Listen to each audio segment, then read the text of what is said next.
I'm Dan Rogers. Today we are here with Shandi Williams, who's running for City Council, Place 3 in Midland, Texas. Shandi, welcome. Well, thank you for having me, Dan. I'm really excited.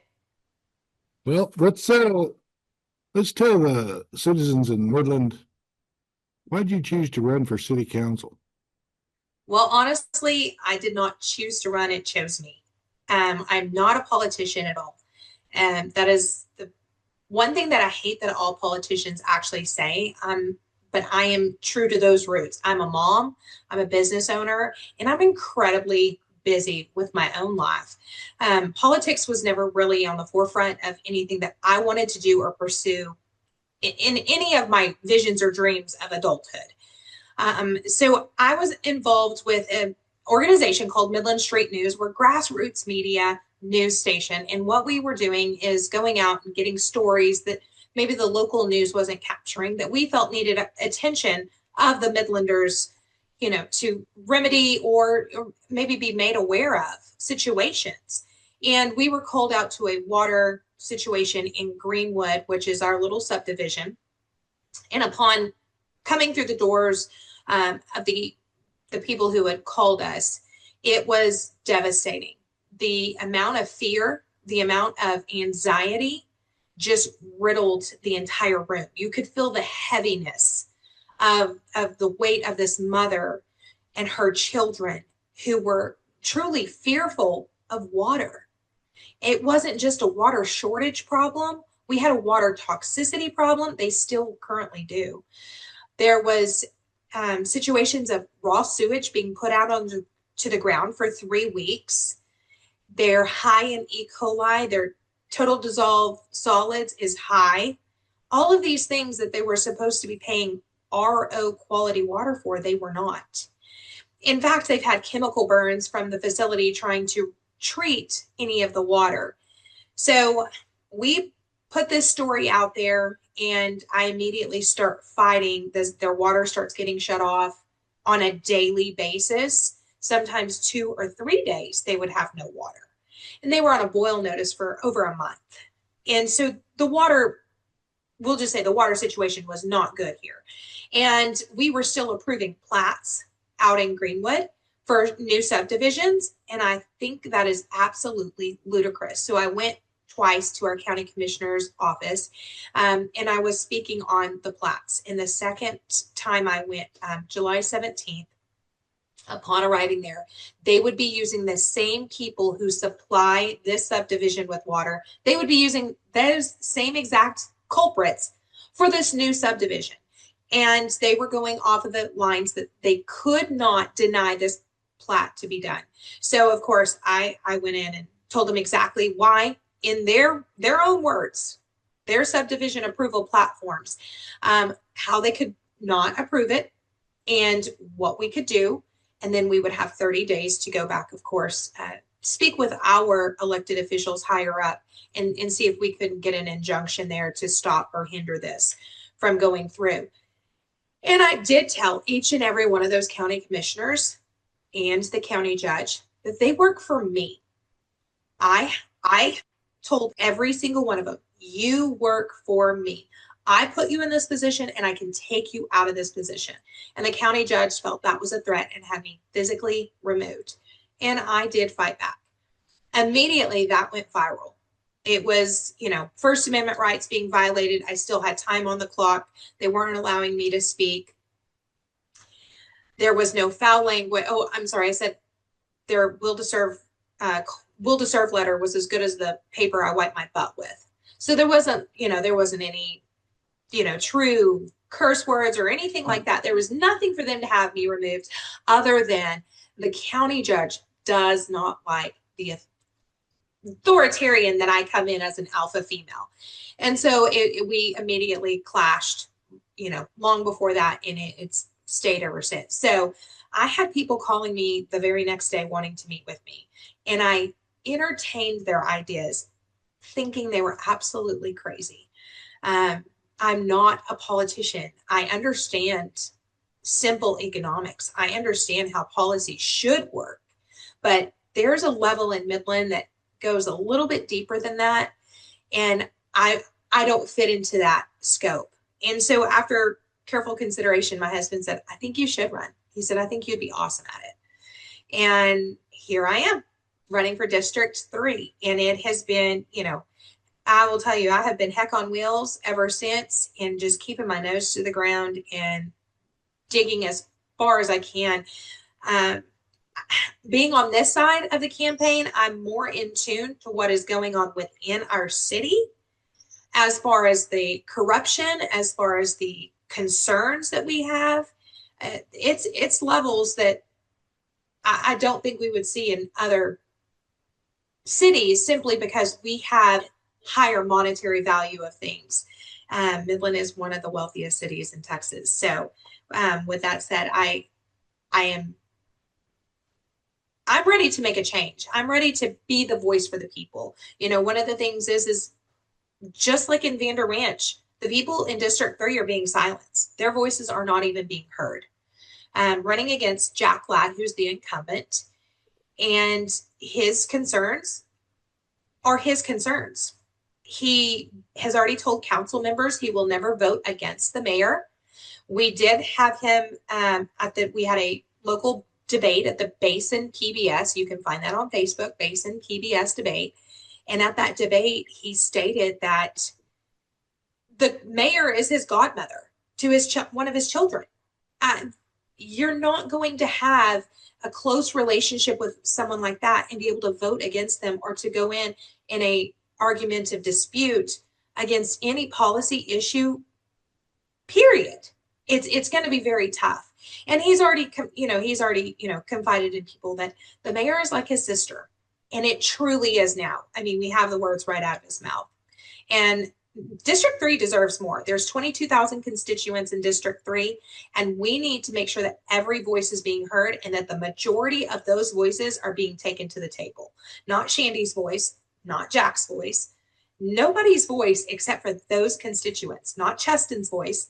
Everyone who is in District 3, their voices, we take that majority back and say, this is what my constituents want, not what I want. This is what my taxpayers who pay for all of this is what they've decided. And it may be going against the grain, and I have a feeling we're going to have a lot of it, because people are tired and they want change. Yeah. So you're in City Council Place 3, which is part of the city of Midland, right? Yes. So this water issue, is that on the Midland City Water, or is it a separate system?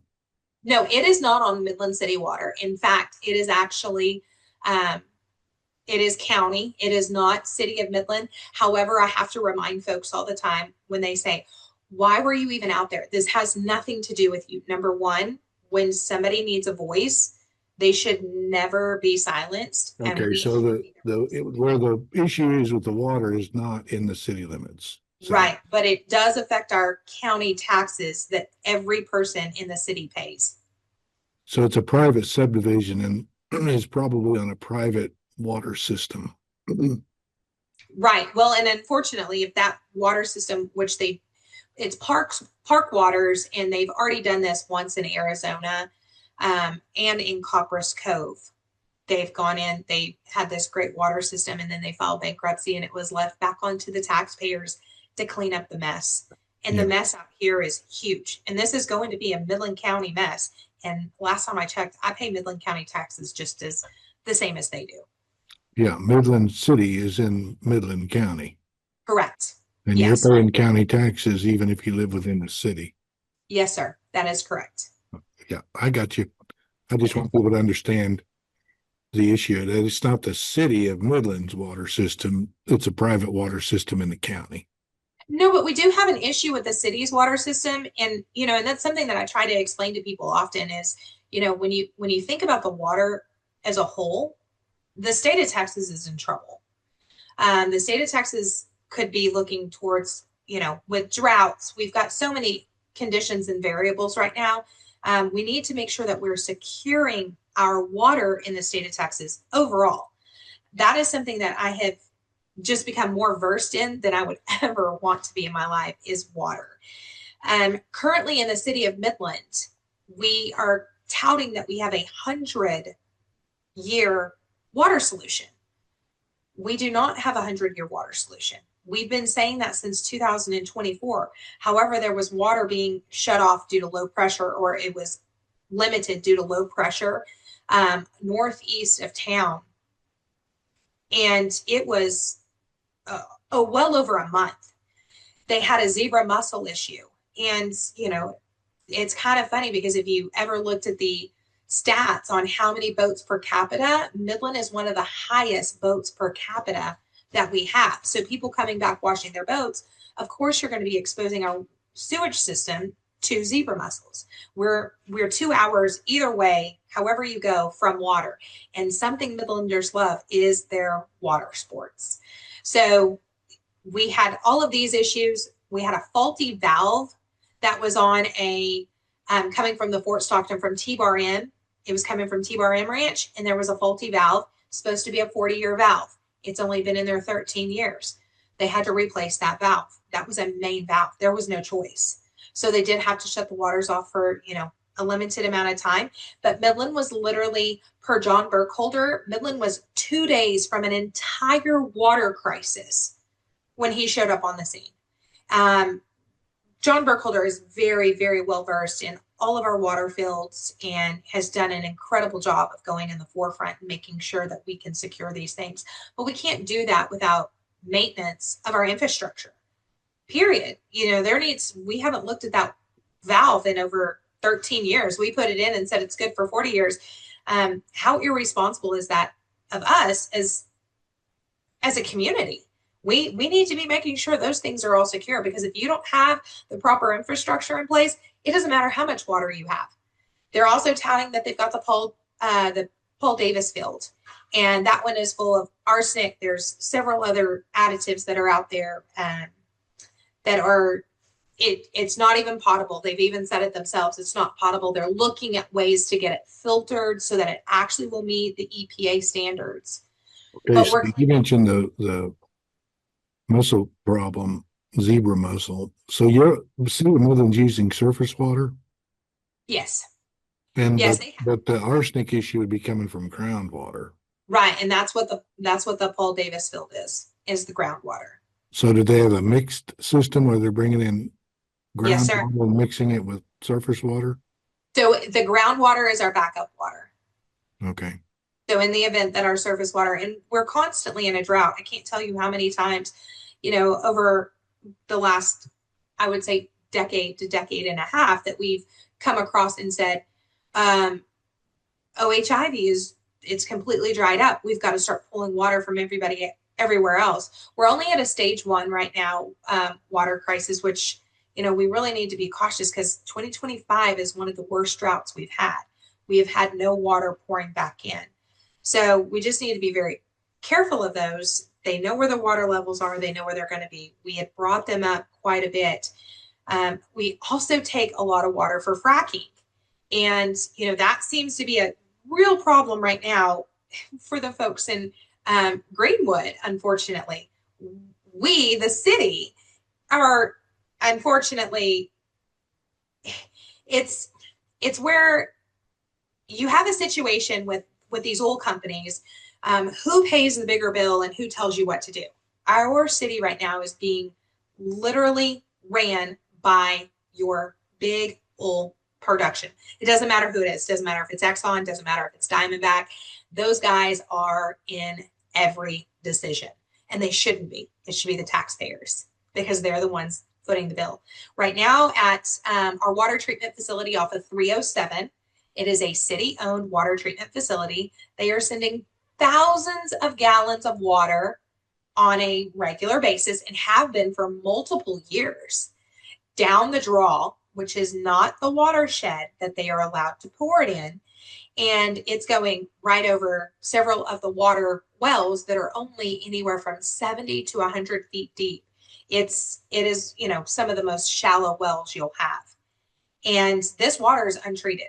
Completely untreated water. Upon asking some of the staff members at that water treatment facility, where is this water coming from, and what is the purpose of this water? Where was it? What was its original intention for? And it is for Pioneer, I believe it was Pioneer, Exxon. They're changing names so much, so it's really hard to keep up with what entity is responsible for what, because we keep buying out and taking part of this, and we took 20% of this. So, but it was for the oil company, and it's their frack water, and they no longer need it. So if they no longer need it, we just shoot it right out the back door. It's fine. Thousands of gallons, and that's because the city of Midland has nowhere to put it. Has nowhere to put it. I would think TCEQ would be all over that. You know, TCEQ has really let me down. TCEQ has close to, in just one instance with Park Waters, that in situation out here in Greenwood, they've got 20 violations with TCEQ. TCEQ is not holding their feet to the fire at all. That is a tax-paying entity.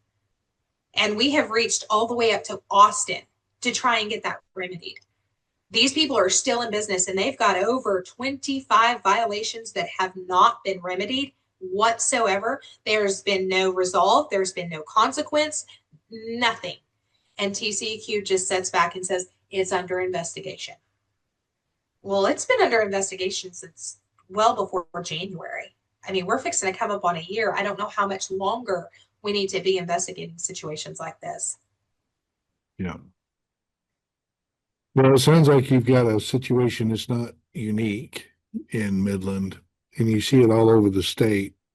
You have a cabal of the big business people in the community that pretty much run the town, right? Yes, sir. And We part do. of it, and I believe the reason for that is that the average person doesn't know how to be involved. Oh, And so absolutely. what we're trying to do through our Patriots in Action deal is get people to understand how important they are as individuals, right? Yes, Because sir. it's the taxpayers that matter, the individuals. They can show up at their county commissioners or city council, their school board meetings, and if they'll just start showing up, your elected officials will start doing their job. But because there's a vacuum and the guys with the big money, they're the ones that get them elected. They give them the donations, right, to run their campaigns. Absolutely. And so they're the ones that get the attention because they're the only ones that are showing up.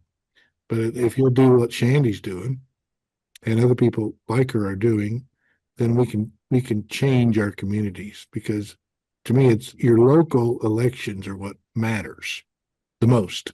The federal Absolutely. election, it doesn't really affect it that much, but that's what everybody hears about. And the local media doesn't even report typically on what's going on locally anymore. They're pretty much out of business. So people don't know. So how do we get people to start showing up at their city council, their school board, and their commissioners court? Well, that's a really great question. And that is something that I plan on changing when I get into office. Currently, our city council is at 10 a.m. on Tuesday, Mhm. and it goes well into the afternoon. They take a little bit of a break, and then they come back and they end around 2 o'clock. I don't know one Midlander who has the ability to take that much time off 2 times a month to be present. Yeah. And I do feel like some of these things are stretched out even more so. And their number one reason for not doing it is it would cost more money. I believe we would save in taxes if we did that, because people would be able to be available, their voices would be heard, and we wouldn't be spending astronomical amounts on frivolous things that we currently are doing. And also we have, it doesn't matter right now. If you showed up to our city council meeting, go sit in the back. Just go sit in the back, because you don't matter. Your voice is not going to be heard until all the decisions are made.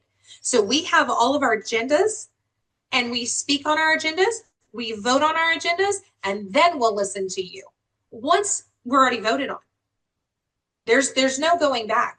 We may put it on the next agenda to revisit it, but once a vote's done, it's hard to get a vote back. And so we need to change when public speaking is done before any agenda item is ever listed. Yeah. And that's, that is done with our city commissioner's office. I'm sure they wish they would have changed that with me coming in, because I was sitting there forefront, and they would discuss the item, and then they would vote on it. That's the way we're supposed to, that's a democracy. And that's the way we're supposed to be ran. Well, that's a Um, republic, not a democracy. I'm sorry, a republic, but we are not. We are Never running a use the word democracy. That's what they want you to believe. we are running a democracy over at the city, and it's Yeah, no, it's the if we could claim that the county has done anything correct, it is going to be that because they have given the voice back to the people. No, they don't listen to the people, and they kick the people out, violate their First Amendment rights, those sorts of things. But they still are willing to not cross that line, that barrier. Now, as far as city council goes, city also said that they did that for a short period of time, yet not one of us can remember how or when that was done, that they were meeting in the evenings. And they said nobody showed up. And they will also say, well, our meetings are always packed. When you look around and you go there, if there is a hot agenda item, there's generally about 2 to 3 people there to speak. All the rest are there getting awards, or they're fighting for, maybe they're police officers and they're trying to get a raise. Maybe it is, they're trying to get an approval or discrepancy on a bid. Everyone else that is in the audience is not, they're not the taxpayer constituents. They're speaking their voice, if you will. well, it's my understanding it was pretty packed when they were caught stealing the no signs on the latest bond issue. And you had the mayor walk out of that meeting. She walked out when they were there speaking on that. She got up, she walked out. Her daughter is at West Point and she had to fly out. She had an event the next day. And again, you've got to make yourself available. And this is something I tell all the constituents when I'm out and I'm hitting the streets and I see them. The Hispanic population here is so strong. They are our majority by tenfold, and they have got strong traditional values. Yeah, they're the real conservatives. Yes, they speak to what we want our city to look like. However, they just don't vote because they don't think that their voice matters. And is anybody even going to listen to me? And so we're really hoping that we get a forefront and a charge on this specific demographics, but on all those who think their voice doesn't matter, but this specific demographics, that they just start flooding the polls and we hear their voices. There, that is the one thing that is absolutely unfortunate in Midland is you're getting, less than 25% of your voters showing up at the polls. Yeah, probably less than that. Yeah, Oh, I'd say you have the same problem we have in a lot of municipalities across Texas. You have these people running for office that claim they're conservative, right, or Republican, but they're trans conservatives. They're they're the opposite of what they say, and they're Democrats, really. They're very liberal people, and running in a using a party's moniker uh, to convince people to vote for them, and they're just misleading, right? And then they're controlled by the profiteers who are benefiting from the policies and the taxpayers' money. So they're taking taxpayers' money to line their friends' pockets. I mean, that's what's really going on. It's just mind-numbing to me how people can't see it. right. So we have to stop. That's why your taxes are so high. That's why, to me, if a business or a government is run efficiently, costs should go down over time, not up. Oh, absolutely. And So, that's something that we're actually doing here is, um, and you don't realize it until it's too late. And that's the switch of the hands. And it's like, oh, your tax rate is going down. Your tax rate is going down. But yeah. you don't see back here, you're getting all this money because we're shooting the appraisal up. It is literally a magic trick. And people are like, Yep. well, our taxes went down. But then when they look at their actual bill, their tax bill, they're like, nothing changed. This is all the same, still paying the Smoke same and thing. mirrors, yeah. It's an immoral system. It's one of the things I'm trying to work to get rid of is to me we should not have any property tax. You don't need it. No. It's simple. And Midland is Something to ran, get rid of. You don't need it. Midland is ran 75% of everything comes off of property tax. Yeah. And that was a situation that I brought up actually at our debate. Property tax is public information. I don't have some super secret system. It's public information. I can go look up in any county what anybody's house is worth. I can go look up and see if they're back on their taxes. I can see any of that information. But Anybody else every can. value you look up is wrong. That's the Well, problem I have with it. Every single one. well, So here that in Midland, I means think we're actually a little more on point than we are anywhere else. it's So Jack, I can prove that every value they have on there is wrong. well, they're going to be wrong. They're going to be understated or they're going to be overstated. So what did We're you going to, just say? yeah, What you absolutely. just told me is that they're either that you're either being subsidized by others or you're being stolen from. Absolutely. Is that a good And system?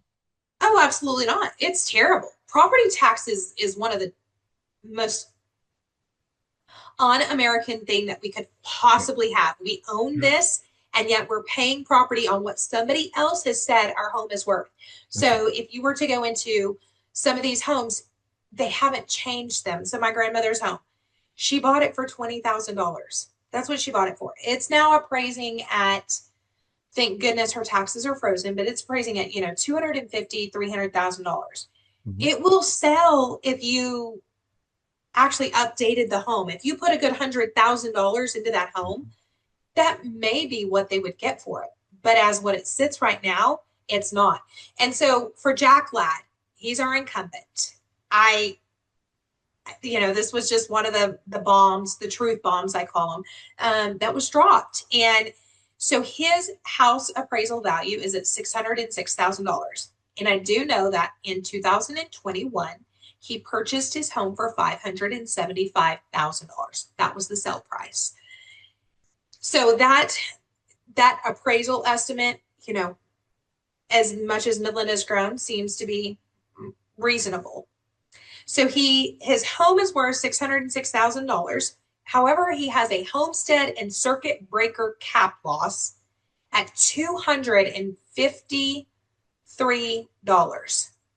$253,000. Sorry, $253,000. He's only paying taxes on $353,000. That's due to his home, but that's only on the school taxes, right? Where he gets his homestead. That's on everything because it's a circuit breaker cap loss. I'm So not familiar with what a circuit breaker is. so a circuit breaker is saying that the value of your home exceeds the amount that they could actually raise it Oh, to. because they raised it a bunch of percentage. They can't raise more than a certain percentage a year. Right. And they didn't because, in 2021, it was at $550,000. Yeah. And so he shouldn't be taking a $253,000. And so Jack Ladd immediately said, well, my home, for one, my home isn't worth $606,000. It's not even listed as that. Well, that's a lie. And then he said, unlike Miss Williams, who owns 3 or 4 homes, well, I only own 1 home. I don't have rental properties. I had a business which sold. It was listed under a nonprofit organization. And so the taxes, it's a nonprofit organization. They don't even come out and reappraise the value of your building because it was nonprofit. And it is, we sold it for $270,000. It was a real estate investment. We bought it in 2019 and we're able to turn that key and make that money off of it. So all of those things, all of those situations, Well, to me, the he simple just sits there and solution he is that lies because you should apply sales tax to everything, cut the rate in half, and apply it to real estate. So then it's fair. And if you sold your building for 270,000, you would owe the sales tax on that rate because two people came together, a buyer and a seller, neither under duress, and chose to pay that price. That's a fair price. And that's what right. you pay the sales tax on, and you're done. And the That's it. system's set up to collect it, and that's all we have to do. And Yes. then as long as you own that property or the next guy owns it, he doesn't pay any tax until he sells it, and it's a fair system. And if you did that, Texas would boom for a millennia. I would absolutely agree with that statement. And the biggest problem we have with property tax is it's the most regressive tax known to man. Because who pays the brunt of those property taxes? It's not it's not the rich, it's the No, poor, it's the tenants, it's people, small businesses. It's all in their rent. And that has yes. to get passed through. So that's what's pushing rents up. The And cost that's of owning property and taxes, especially taxes, insurance is another thing. But it's property taxes that are killing the middle class and the poor. and And it's that's unnecessary. It's unnecessary. oh yeah, and that's live and well here in Midland, Texas. We got a Costco, $1 billion company, and gave them a tax abatement. Yeah, well, Yeah, that tells me right there. Whenever I hear that somebody needs a tax abatement, what is that saying? That's saying our taxes are too high, right? and that's also saying that we would rather have less money within. If we're running on property taxes like we claim, we would rather have less money coming in because we already have an overflow from all the property values of the homes. So we have this influx over here. So we've already all overpaid our taxes. If we can give, and it's not just Costco. We have a hotel that was coming into downtown. I don't know if you've heard about this. No. It is the property was owned by MDC. MDC is Midland Development Corporation, and MDC was voted on. We put that into position to build and to grow and to capture that sales tax. And so they owned this land off of Big Spring Street, and they had an offer from Insignia Hospitality Group. Insignia Hospitality Group comes in and says, we'll give you money for the land and we'll build X amount of parking spaces in the parking garage, have this Marriott style hotel, and it's going to work out great for everyone. And that's what is going to benefit your economy. And MDC just crumbled it up and threw it out and said, okay, we're going to go with they're called the Midland Downtown Renaissance LP. They're owned out of El Paso, which I really am finding interesting. We've got a lot of ties to El Paso right now, a lot of ties to El Paso. And that is the only legal agreement that is standing right now. And they're calling it the Omni, and it is a luxury style boutique. And our mayor literally just admitted that we took $45 million and gave it to the Midland Downtown. She called it the Omni, gave it to the Omni for 800 parking garage spaces. But we're not going to be able to utilize all those. They're only going to let us have a few. And it's because we have a convention center that is downtown and it needs a parking garage. We built a convention center and we don't have the parking for it, so we can't host things there. We're being very reactive and not proactive. And that has got to stop because we are wasting money. And now that we just handed this over, we have a lot of ties to El Paso. Our city manager, he brought 2 or 3 people with him from El Paso. We're paying him $353,000, I believe it is. His name's Tommy Gonzalez. He has not done a very good job for us. I will say that. There is more people that want him out and gone, and council felt like he was the best option out of all the situation. If It's you know hard for anything me to about imagine that you can't find a competent person in Midland that grew up there and is familiar with the town that couldn't run that city. I know 3. I know 3, and they've actually served on city council. I'm probably willing to do it for half the price. Oh, they're willing to do it for nothing because Yeah. they want to see the city thrive. Yeah, And they care that's about their something else. community. He's Yeah. also overseeing Pecos and other counties. Where's his focus at? If we're going to have a city manager and we're paying them that kind of money, they need to be focused on Midland and Midland solely. One of the things that I'm upset with him is we have a drill field for our fire department, and that's where they've got the towers, the smoke out room, all the things that they go and they train in, and they'll do their continued education stuff there. It, it's hugely beneficial for firemen. And the building has been condemned. It's now the whole drill field. The drill field has been completely condemned. So we have nowhere to train. So it's halting all recruits. We cannot recruit him from the high school. We can't recruit him from the college. We are no longer allowed to do any sort of training. So how well trained are our firemen going to be in the situation that we actually do have a fire in this fancy new Omni hotel? They're not going to be trained. They are not going to have the adequate training that they need. They just won't, because we took $2 million, put it into a draft and design for a drill fields that I'm sure, I can only imagine what $2 million on a draft and design would look like. I just have a feeling it would have been phenomenal. And it was going to be for police and for fire, which we do need. And, you know, a field for police. And I think it would be great to combine the two, especially since they work very closely together and they could do drills together. And there's certain things that we could, you know, cross train on each other. And he takes this $2 million and he just sets it on the back burner and says, we're not going to deal with that right now. We'll have to address that later.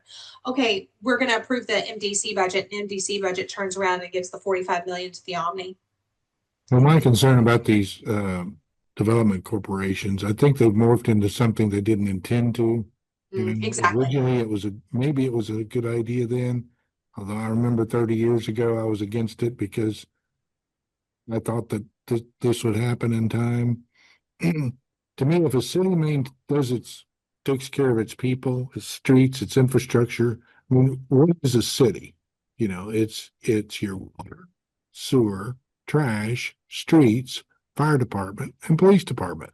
That's it. Yes, sir. That's all it is. But they all want to get into all these other things. And when they say economic development, why don't they focus on improving their community and the infrastructure and supporting the local businesses that are already there?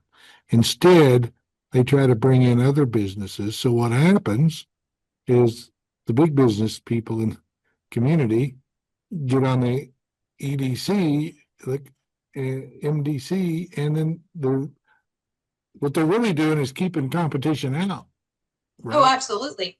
So it Absolutely. has the exact opposite effect of what it should, but the taxpayers are paying it, and then they hire all these staff, and they're flying around all over the world living like kings. Mm-hmm. On our dime. Spending millions of dollars a year in hotels and airfare and fancy. We don't even have to, Dan, we don't even have to fly all over the world. They're living very well on our dime here. They had a $6,000 ticket at Cowboy Prime. $6,000. For what? How many people? Exactly. I want to know how many people. That's my true concern, is how many people They were would be even better off taking the money from there and buying everybody in Midland a steak dinner at Cowboy Prime or whatever it is. So it's about $100 a person at Cowboy Prime, without drinks. So exactly what were you doing? And we already know they've been at Toll City Brewery. I mean, there were several charges at Toll City Brewery. Well, if we actually look at who owns Toll City Brewery, Jared Sparks, and his brother is on planning and zoning. We've got. Well, that's what I was saying. It's what I call the profiteers. You have a cabal of people that are basically using public money and to benefit their buddies, and that's how this turns out. And it's almost the natural order of things. And eventually, people wake up and say, "We need a new crop of people," yes, because it's just getting ridiculous. And that's what we're hoping this year.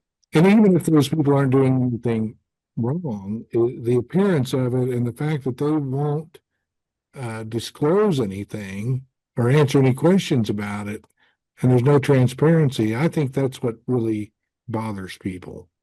You know, if you spent $6,000, say, here's what we spent it on, and be honest with people, and absolutely let the chips fall where they may. Maybe it's all legit. Maybe they rented I don't know, however they'll probably figure out a way, like say it was rental or whatever. They shut down the restaurant for this event or whatever. They'll Well, come. and they didn't, but we also know if you would just be honest with the taxpayers, just be honest with each and every Yeah, one of us yeah, that's of all what is people want. actually, we would probably be like, they were really going after this deal, and I think it would have been a great deal. They were trying to bring, just going to throw this out there, trying to bring a water park to Midland, and they were whining and dining, and guys, we are like so close to getting this water park, like they're actually considering it, but that's not what the situation is because they give zero. And if you listen to Jack Ladd, there's a clip of him, and he is very specific on saying there was an individual, her name was Lucy Cisnegos, and she was on planning and zoning and she was on MDC, two boards. And she was serving on two boards and had been serving on two boards, and they decided they wanted her off of MDC. She seems to be one of the ones who are actually, forefront goes and says, hey, this does not seem right. We've got a situation here that is something's not kosher. I want more information on. She doesn't just say, well, that sounds good. Yes. She actually is involved. Pushing back. Yeah, and she doesn't vote yes on everything. And so there's actually a clip, and somebody walks up to the pulpit and was like, why did you kick Lucy off? She doesn't even understand she was kicked off. And why did you do it this way? And because their wording was very tricky, and it's just to be deceitful is all it is. Deception is one of their greatest things that they have to hide behind. And we had a councilman named Dan Corrales. He was incredible. He was a voice. He was a voice for the people. And he came up and he was like, because, he was like, they don't want Lucy on there. She doesn't vote their way. She doesn't vote yes to everything. And they don't want to give you any answers. And Jack Ladd specifically states, Lucy, she serves at our pleasure, talking about council's pleasure. And last time I checked, MDC is the taxpayer's pleasure, That's right. not council's. And so that really showed his heart in that entire matter and how they think. When you're in office, and people ask me all the time, when you're in office, are you going to be able to, one, stand up against all the concerns that we have as citizens? Absolutely. That's Because the problem we have is a lot of people, they start out and they sound good and they get in there and then they don't have the backbone and they want right. to be part of the group and part of the crowd and part of the in group and the money group and they fold. So I think what people want is somebody with some backbone, some courage, and is willing to do what is right, whether it benefits them or not. Well, and I am willing to walk through fire. I mean, this campaign season has been nothing but a smear, and it's fine. I don't pay attention to it. It doesn't. It's not phasing me. All the accusations, all the false attacks. It just means whether they like it or not. There's a whole Facebook page literally contributed to slandering me as a person, my character, my everything. But the people, the voters, they don't care. No, They really don't care. They're like, I think take that your works money. against people. When they do that, I think it backfires on them. Oh, easy. People, the average person can see through it, the Right. smoke. They just need the correct information. If you get the voters the proper information, they'll make the right decision.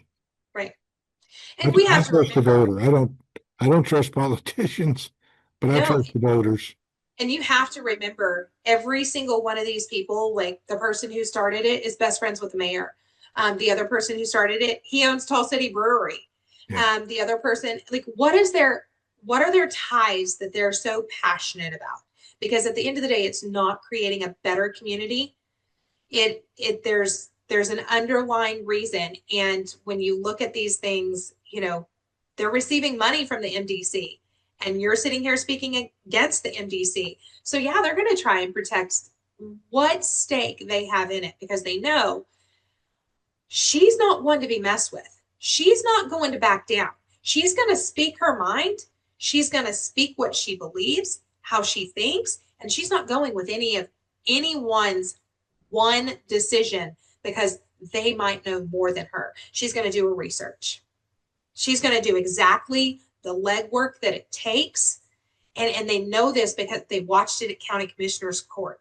I mean, the, you know, sub approval for plats, that right there, that was not a open book and here it is, it's right there. That was a lot of research that took getting that, and we had less than 2 days to do so.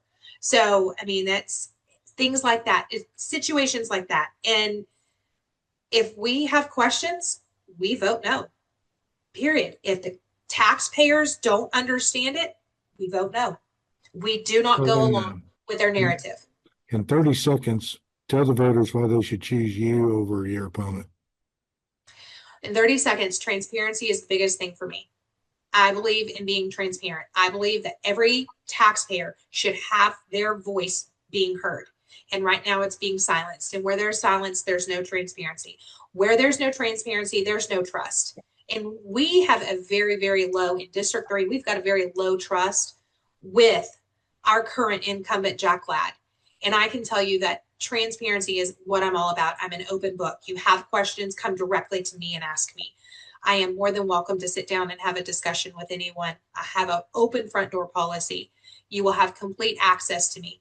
That has been already, we've already had that demonstrated throughout this entire campaign. There's an interview, I'll do it. There's, you want to meet and greet, I'll do it. Whatever it is, wherever the people are, that's where I want to be. And I want to see Midland be the best Midland it can be in the next decade. And that's going to be by putting our blue collar workers back in the powerhouse and getting these big dog oil companies back into the doghouse where they belong. They work for us. We do not work for them, not on the tax dollar side. Very good. So how do people get a hold of you? So you can get a hold of me. You can reach me by Shandi, the number 4, Midland at Gmail. And you can also contact me at 432-661-3522. And that's my cell phone number. Unless I'm in a meeting, like right now it's silence. I receive text on there. Anything that you need, I will gladly respond to you. And I will sit down. If you want to have an open discussion about something, you want a phone call, whatever it is, I am going to be available for the people. And you have a website. And so my website is shandywilliams.com. So my name is SHANDI Williams.com. All right, Shandi, we really appreciate you coming today and visiting with us. And good luck out there on the campaign trail. Thanks, Dan. Thanks for having me.